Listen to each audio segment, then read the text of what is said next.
ఇప్పుడు తెలంగాణలో నిరుద్యోగుల సమస్య బాగా బలంగా అనిపిస్తుంది.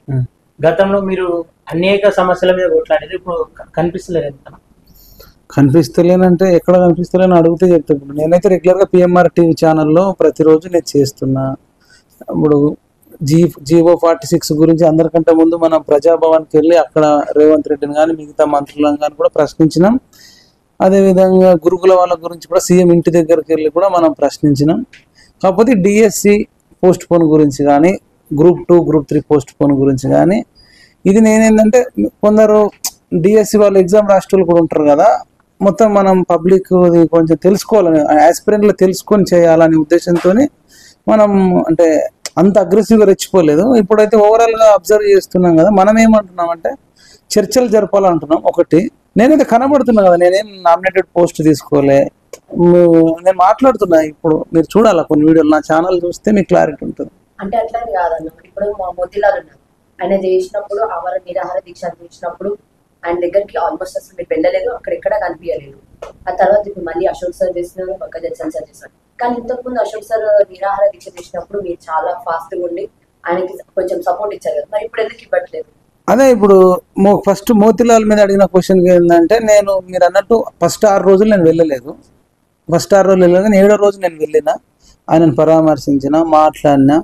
ఆయనకు కూడా నేను చెప్పిన, విరమించయ్యా, వారం రోజుల కంటే ఎక్కువ ఉంటే ఆర్గాన్స్ ఖరాబ్ అవుతాయట, మూత్రపిండాలు కిడ్నీస్ అన్నీ ఖరాబ్ అవుతాయట, అంటే నా ఆరోగ్యం మంచిగానే ఉందన్న అని చెప్పిండు. మరి నువ్వు ఓకే అంటే నేను మందకృష్ణను కానీ ఆర్ కృష్ణను కానీ పిలిపిస్తాను, దీక్ష విరమించని నేను రిక్వెస్ట్ చేసిన.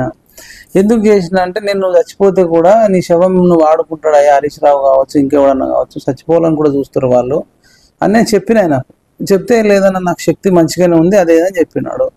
బయట వచ్చి గాలి వినోద్ కుమార్ సార్తో కూడా ఇంటర్వ్యూ చేసిన, పబ్లిక్తో కూడా చేసిన, అంటే పిల్లలతో అందరితో మాట్లాడిన తర్వాత మళ్ళీ నైట్ అర్ధరాత్రి కూడా బలమూరు వెంకటన్న, మానవతరాయణ వీళ్ళందరూ వస్తుంటే నైట్ వర్షంలో కూడా 12 గంటలకు నేను వెళ్ళినా, బలంగా ప్రశ్నించినాము, మాట్లాడినాము. మన ఛానల్లో అయితే అప్లోడ్ చేసినాం. అయితే మరి 6 రోజులు ఎందుకు పోలేదని మీరు అడగచ్చు. ఆయన మనకు అడిగి దీక్ష చేయలేదు, అంటే ఇట్లా మరి చేస్తున్నా అది ఇది అని చెప్పి మనకి ఎక్కడ సంప్రదించలేదు. నెంబర్ 1. నాకు నిరుద్యోగులు వచ్చి, అన్న మాకు ఇది పోస్ట్ పోన్ చేయాలి, ఇది కావాలి అది కావాలా, నా దగ్గర కూడా ఎవరు రాలేదు. మరి కొందరు రాస్తారేమో, మనం తొందరపడి మీరు పోస్ట్ పోన్ చేయాలి, ఇది చేయాలి అది చేయాలంటే మళ్ళీ నాకు నిరుద్యోగుల నుంచి వ్యతిరేకత వస్తుందేమో అని చెప్పి నేను అందరినీ క్రాస్ చెక్ చేసుకుంటా ఉన్నా.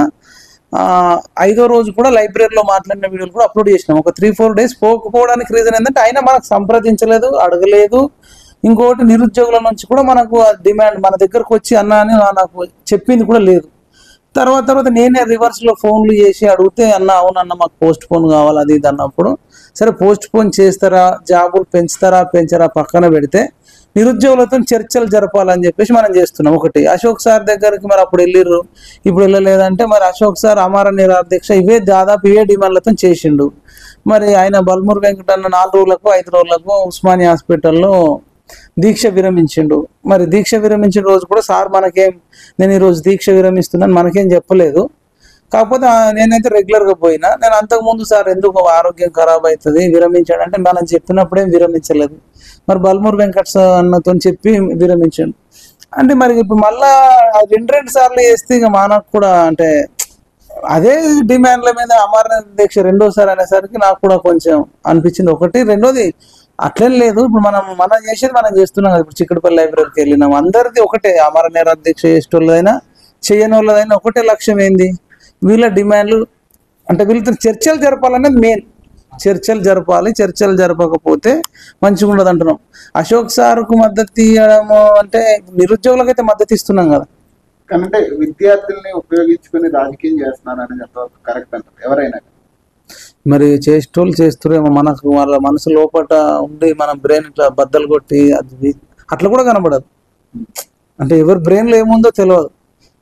నా గురించి అడిగితే నేనైతే ఎక్కడ పోటీ చేయలేదు, ఎమ్మెల్సీకి పోటీ చేయలేదు, నేను ఇంకా చేస్తాను కూడా నేను అనలేదు. ఏమో తెలియదు, కానీ నేను ఎక్కడ కూడా వాళ్ళని రెచ్చగొట్టలేదు. మీరే అంటారు, అన్న మీరు కొంచెం లేట్గా వచ్చిరండి. అవును, లేట్గా అంటే అన్ని తెలుసుకొని వచ్చినాం. నేను రెచ్చగొట్టాలనుకుంటే ఇంతకంటే 100 రెట్లు మనం అంటే అంత కెపాసిటీ ఉన్నప్పుడు కూడా ఆచితూచి ఆలోచించి వాళ్ళు అడిగితే మనం చేయాలి, అడగకుండా మనం చేస్తే బాగుండదు. ప్రశ్నించారు రేవంత్ రెడ్డి పైన ప్రశ్నించారు చాలా మంది బయట పబ్లిక్ టాక్ ఉందా, నీ టాక్ కూడా అదేనా? అంటే నీకు కూడా ఉండొచ్చు, చెప్పలేదు. ఆ, నిజమే. ఇప్పుడు అప్పుడు రెచ్చిపోయినంత ఎందుకు రెచ్చిపోతలేమంటే, అప్పుడు 10 ఏళ్ల పరిపాలన, గ్రూప్ 1 అమ్ముకున్నారు, మళ్ళా కోర్టు రద్దు చేసింది, మళ్ళీ అమ్ముకున్నారు, ప్రవళిక చనిపోయింది, లవ్ చేసి చచ్చిపోయింది అన్నారు. ఈ ఎలక్షన్ సీజను తెలంగాణ అంతా హీట్ ఎక్కింది. ఆ హీట్ ఎక్కడం వల్ల నేను డప్పు కట్టుకొని 2 డప్పులు వేసుకొని, సింగల్ వేసుకొని, బాక్సులు వేసుకొని, బాంబులను వేసుకొని, ఇక మనకు వేరే అవకాశమే లేదనే సందర్భంలో తొడగొట్టినాము, కాళ్ళు మొక్కినాం, అన్నీ చేసినాం. అప్పుడు నాకు పబ్లిక్ కూడా గూగుల్ పే, ఫోన్ పే ద్వారా 1000, 2000, 5000, 10,000 కూడా పంపారు కేసీఆర్ మీద కోపంతో ఓడగొట్టాలని.